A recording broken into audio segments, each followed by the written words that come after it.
let's shift gears once more and let's move to the third part that we have for you today, which is about reorganizing out of the crisis, right? We have reimagining, redesign, and now it's about reorganizing. And it's a great pleasure and privilege to introduce to you our next speaker, John Cao. Hi, John. Hi. There he is. John, I have to tell you, you're one of the most versatile people that I ever met in my life.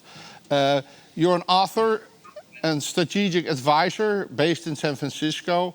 Your work concentrates on innovation and organizational transformation. You're an innovation activist, as I would like to call you. You're a trusted advisor to many top-level executives and government officials. In addition to that, you're an accomplished jazz pianist, even playing keyboards for Frank Zappa. From an academic point of view, you studied philosophy at Yale and then received an MD from Yale Medical School. You taught at Harvard Business School on innovation, entrepreneurship. You taught at MIT Media Lab, at Yale College, at the Naval Postgraduate School. You are, in addition to that, also a venture investor in startups. And most surprisingly, you also were a co-producer of 2 Hollywood motion pictures. Then you found time to write many articles and 2 books, Jamming, The Art of Discipline and Business Creativity, Innovation Nation. The Economist calls you Mr. Creativity or a serial innovator. And the reason why we invited you to speak to us today is about this reorganization element. What does it take to lead in a time of disruption? Menno. Well, first of all, thank you very much for having me. I've been looking forward to building on the contributions of the 2 previous guests because I think there's a lot of linkage and synergy among what we're saying. First of all, I just want to make a couple of introductory points because I think that whereas disruption is the word that's been most commonly applied to this current era, we need to also look at the notion of discontinuity. You know, disruption is like the ocean waves are high and you have to be a better sailor and you have to have agility and grit and determination and courage. And there's also an underlying assumption that disruption will ebb and flow. Whereas discontinuity is kind of like the mariners of 17th century Portugal who went out with maps that ended at a certain point, and beyond there was a legend that said, "Here lie dragons." And so I think the impact of the pandemic has been not only to disrupt, but also to expose discontinuities, radical discontinuities that also pose tremendous opportunities for innovation. And you know, being someone who has been identified with innovation for some, I'm almost embarrassed to say, 25 years, this is a boom time for innovation for innovation. Well, John, you talk about dragons, but if we talk about black swans, everyone is familiar with the fact that the black swan is coming. People talk about COVID being a black swan, and you, as Mr. Creativity, are you underwhelmed or are you impressed by the way organizations are responding to this sudden event? Sure. If I were, Cartesian, I would say it would be one or the other. But in fact, I feel both ways. I think dichotomies have been an industry in management theory. So you have incremental versus disruptive innovation, red ocean, blue ocean, et cetera. And I think that we are in a time where the whole notion of how we take this journey from our current situation to our desired future has to be reassessed. And in order to reassess it, we have to build actual capabilities for taking that journey. This is not necessarily knowledge that we can read out of a book or hear once and then apply. This is akin to the kind of necessities of practice that lead to a high level of managerial and also organizational proficiency. So this is about leadership, I guess. Well, it's about leadership as applied to the reorganization. I guess leadership we could define as an attribute of leaders, but it's also an attribute of organizations as such. So, I see. Yeah, Sorry. the point that you made earlier about this disruption versus discontinuity, I was thinking about that a little bit, but disruption, you could actually try to sit out the storm, right? So let's wait until the waves go lower and then I can continue on my course. With discontinuity, of course, you cannot ride it out because it will never be normal again, right? We won't go back to the life that we knew before. So it requires much deeper transformation as a disruption already does. Correct? Do I understand you correct? Yeah, absolutely. It requires the ability to create new sources of value and to harness the powers of imagination and harness the power of the talent in your organization. And many of the things we talked about already in terms of the blending of the human and technical to invent the future that we want. Because to be in a period of disruption, there may be for some of us a secret hope that most of the good stuff that we've invested so heavily to create is still going to be valid. And there is truth to that. But if you don't get the balance right between what is just improvement oriented and kind of getting things ready for the next known phase versus creating radically new solutions, then you will not be prepared adequately, in my view. About leadership, John. Sure. So, in your writings, you explain one of the main challenges of today's leaders is that they are armed with yesterday's tools. I love that expression, by the way. What model of leadership would fit better with this age of disruption? Well, man, I'm glad you asked that question because when the pandemic started, I did a big reflection on traditional models of leadership and concluded that if you pursued them to their logical conclusion, most of them would be at least inadequate to deal with the black swan, as you call it. And so I created a new framework based on my own somewhat eclectic experience of 6 intelligences that to me summarize what is needed to deal in a time of discontinuity. And these are attributes that are not only attached to individuals as proficiencies, ways of doing things that can be cultivated, but also are attributes of organizations. So there's a kind of a fractal effect of what works at an individual level also potentially is useful in terms of an organizational diagnostic. The 6 intelligences are loosely based on educational theory because the theory of multiple intelligences implies that we're all much smarter than standardized test-taking intelligence. And so the 6 together are necessary as a portfolio in order for this navigation of discontinuity to occur. Would you like me to enumerate them briefly? No. So maybe before, John, before we dive into some of those intelligences, Sure. right? So what you describe and you say that leaders of the future, they need to understand context, they need to reflect a moral code, they need to tap into the social and emotional, they need to generate solutions, they need to embrace technology, and they need to drive transformations.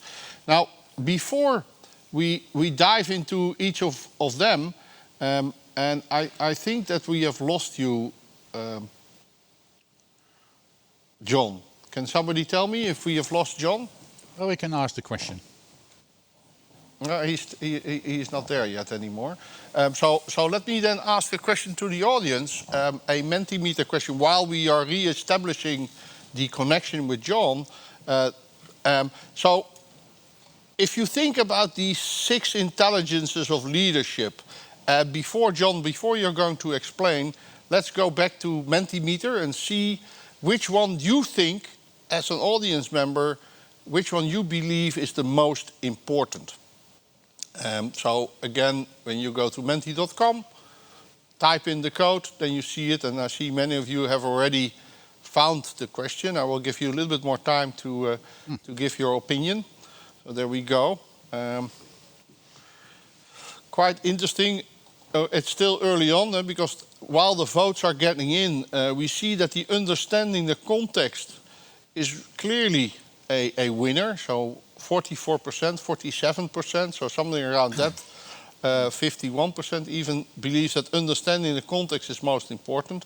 But then the second thing is quite interesting, which is tapping into the social and emotional. Yeah. So now I'm hoping, John, that we have re-established the connection. So I'm here. yeah, we Yeah. we hear you. So I just asked the question to the audience, John, and I posed to them these 6 intelligences, right, that you talk about, which is quite interesting. And I asked them what is most important. Right. And they think that understanding the context is by far the most important. 50% of the 200 or so people that we have with us today believe that understanding the context is the most important. But then the second runner-up, with about 20%, it's about tapping into the social and emotional. Now, I have 2 questions for you. First, maybe you can dive into those 2 and explain why these are important and what do you mean. But also, is the audience right with believing that contextual awareness is the most important thing, or is that not the case?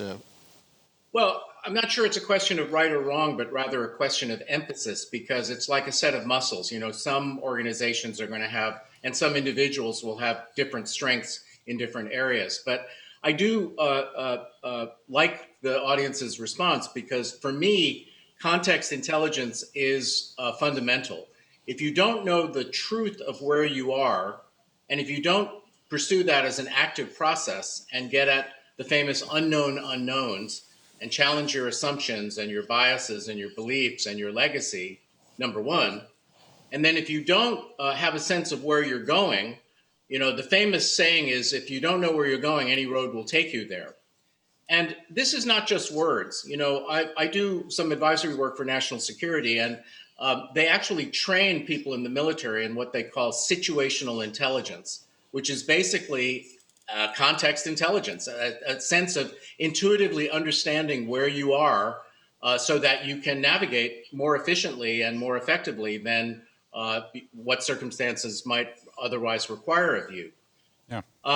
The other thing that I will say about the social and emotional or human intelligence is that this is the intelligence that's frequently talked about, but is, in my experience, often perceived as being the biggest gap. You know, I actually studied medicine, and then I did a residency in psychiatry because I wanted to understand the dynamics of human behavior and small group behavior and leadership and organizations. And most of us, I venture to say, myself included, have only a limited self-awareness of how we come across, how we communicate, how we affect other people, how we establish theories of what motivates others. Many of us do it intuitively well. Maybe we had a great big family and we learned a lot of good social lessons. But the reason that I wanted to formulate these intelligences is because these are not things that are readily taught in standard MBA or executive education courses, but they're so important in the present era. Well, talking about understanding context, John, I'm trying to understand the context of the room that you're in. I know you're a jazz player, and have written a book about jamming, what we can learn from jazz.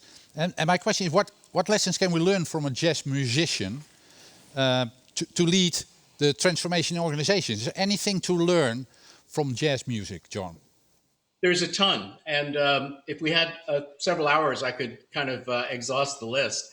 But one fundamental point is that playing jazz, first of all, satisfies the criteria of creativity, surprise, and value that we heard about in the last discussion. And it's a great proxy for innovation, because you have to come up with something new, you develop it, and then ultimately it has to have value, or people are going to walk out of the jazz club. You know, they're not going to buy your CD. But the most important lesson, I think, from jazz for leaders is that jazz is a capability. It's not a wish. It's, you know, so for example, you can't learn jazz just like you can't learn how to play the piano from a PowerPoint presentation, you know? So you have to differentiate between skills, competencies, and mastery, right? So a skill would be saying, oh, okay, on the piano keyboard, and I'll move my screen here so you can see a little better. Every white note next to the 2 black notes is a C note. I I can explain that in a PowerPoint, or I can show somebody, and then they'll know it, and that's it, right? And then at a second level, I can say, oh, well, if you play all the white notes in a not too atonal way, you might get some nice sounds.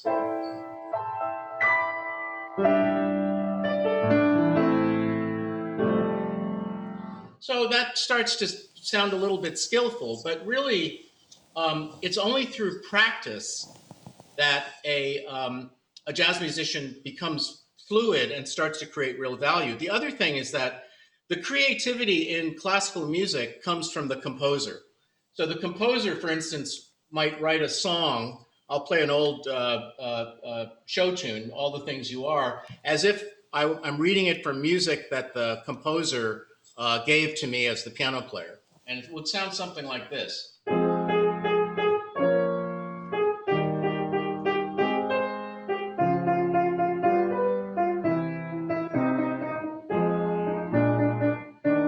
Anyway, that is the bare bones of the song as written in notes, right? I'm not the creative guy, I'm the delivery person.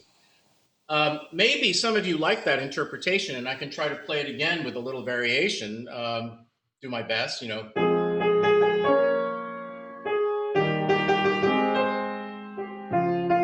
And you get the point. I have no freedom, I have no latitude to create, nothing new is generated, and it's not valuable.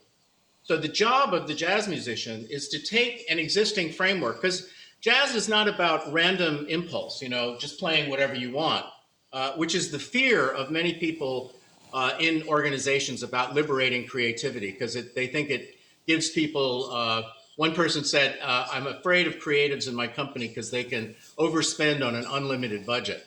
But, you know, this is what happens if you play just whatever you feel like.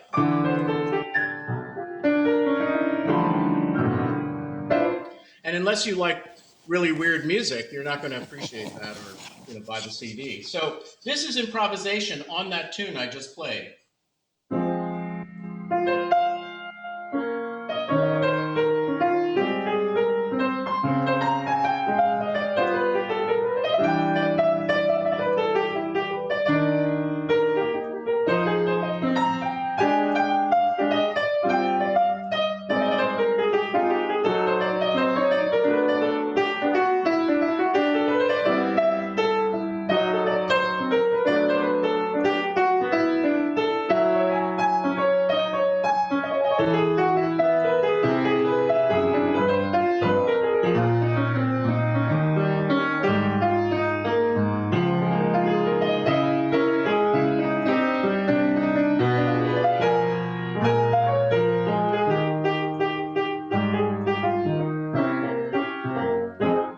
So, Wow.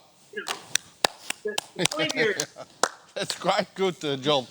So an interesting thing is, I suddenly get the urge of drinking a glass of whiskey and smoking a cigar. I don't know what it is, but well, I'd like to do that too, except it's a little early for me. But yeah. But John, I'm looking at the time. So I have another question for you.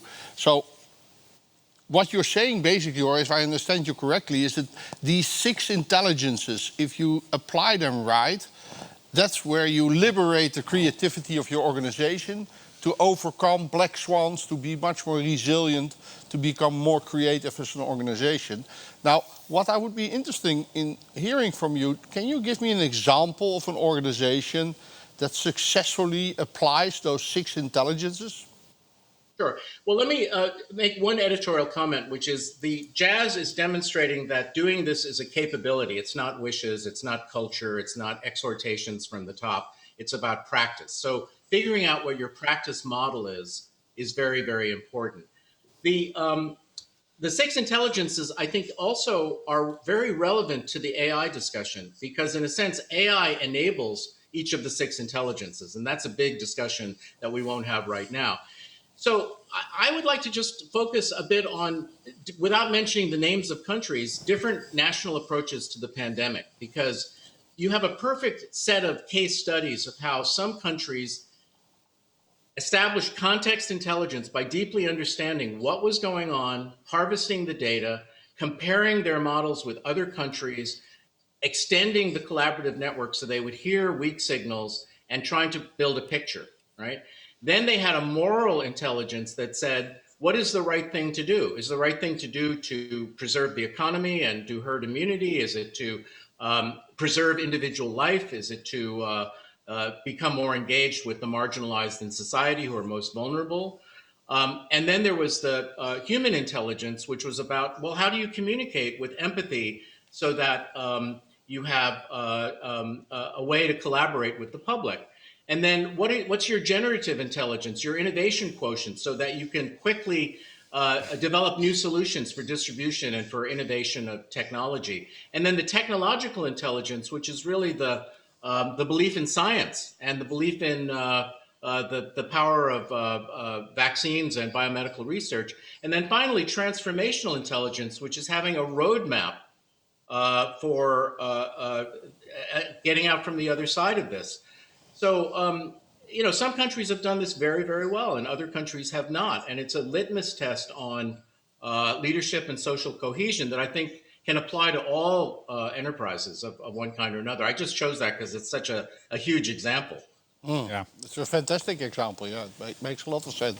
So thank you, John, for giving the example and letting us know how these 6 intelligences work. And I think it's time to. And by the way, a lot of compliments from on my WhatsApp on your jazz play just now. Anytime. So Any excuse to play for an audience, I'm happy to play. yeah. Well, you have an audience now. Okay. I think it's time, Michiel, to go to the question that we have prepared. Yeah, so we will have this debate again in the subgroups, and then after that we will come back to you to respond to what they have to say about it. And so the question for the audience is quite simple. So we discussed many different thoughts about what organizations need to do next. John Cao introduced his 6 intelligences or leadership intelligences. And so, but far more difficult it's usually to get rid of things that you already do in order to reorganize. And so the question that I would like you to discuss in the subgroups is, what are the proud traditions that you should get rid of, given the fact that we're going into this age of discontinuity? And then please share the top 3 ideas, so try to build some consensus of what are the 3 top proud traditions that we should get rid of. Again, you have 15 minutes to discuss, and then we have the 5-minute nano break. So we will see you back here in exactly 20 minutes. So yeah. Let's move to the CXO panel also to hear a little bit from Pierre and his 3 J's about Jordan, Jürgen, and Johan. So what were the observations from the CXO panel when we were discussing the reorganize part of the discussion together with John Cao and his introduction of the 6 intelligences? Pierre? Yeah, once more, 3 very interesting points from our 3 panelists.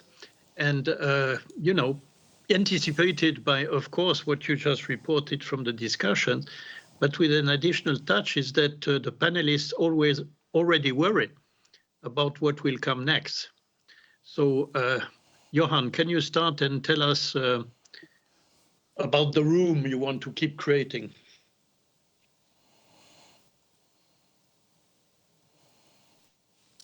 We can't hear you, Johan. Johan, yeah. Sorry. So it's very clear that the work from home has been killing a number of beliefs very radically.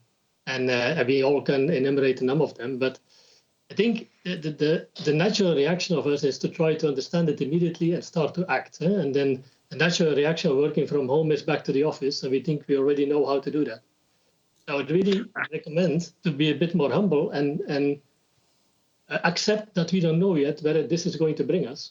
And really give room, I would say, to our employees and our staff to come back with ideas and come back with new models, and be a bit humble, I would say, as a manager, and give it room, a bit like we heard in the beginning, give a bit room to the grassroots innovation idea, and let it come. Don't be in a hurry. Interesting. Very good. And then, Jürgen, you have some experience with budget killing, I think. Yeah, it's interesting this came up in one of the groups, and we also, in my company, stopped doing budgets. We actually haven't got a budget for next year.